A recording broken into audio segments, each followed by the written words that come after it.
It's fine to assume the best about people. In many ways, that's what allows civil society to function.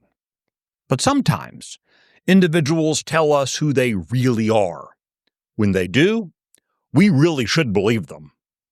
I'm Michael Quinn Sullivan with a reflection on life and liberty.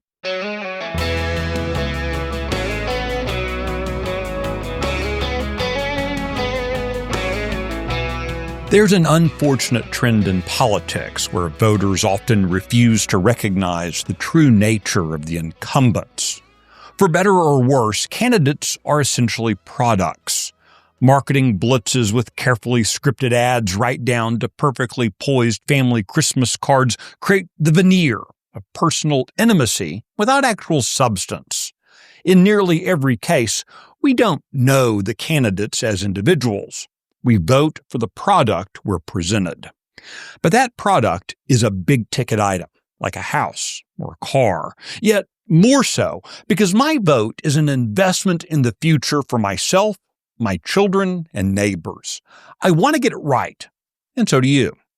With our votes, the candidate becomes the office holder, and oftentimes an office holder who doesn't deliver.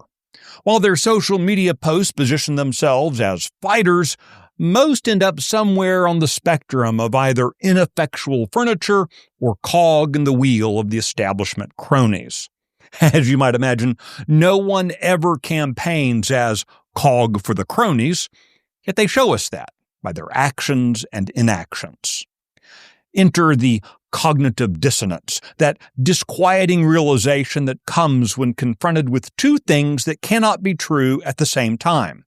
The office holder cannot be both the fighter and the lackey. We made the decision to purchase that big-ticket item.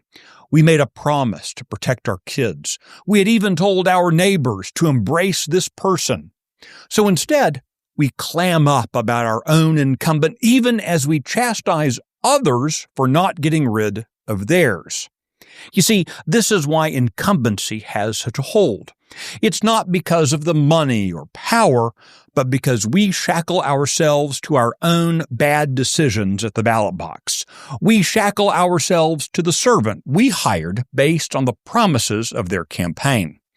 We don't want to admit we were wrong, and so we ignore facts that run contrary to our first decision. We lash out at those who point to any inconvenient facts, and we even distort reality to match the outcome we wish had been achieved.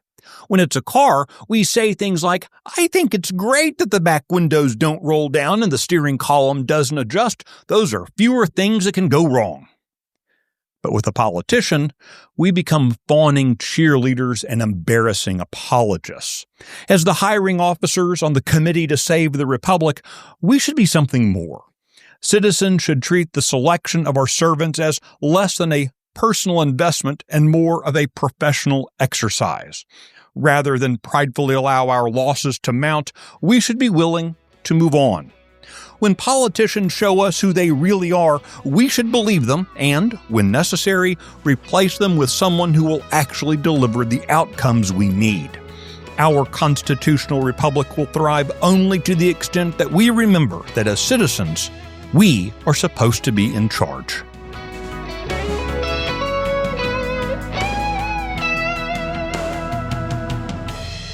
The Reflections podcast is presented by Texas Scorecard. If you like today's reflection, please take a moment to rate it, leave a review, and recommend it to your friends. I'm Michael Quinn Sullivan. Thanks for listening.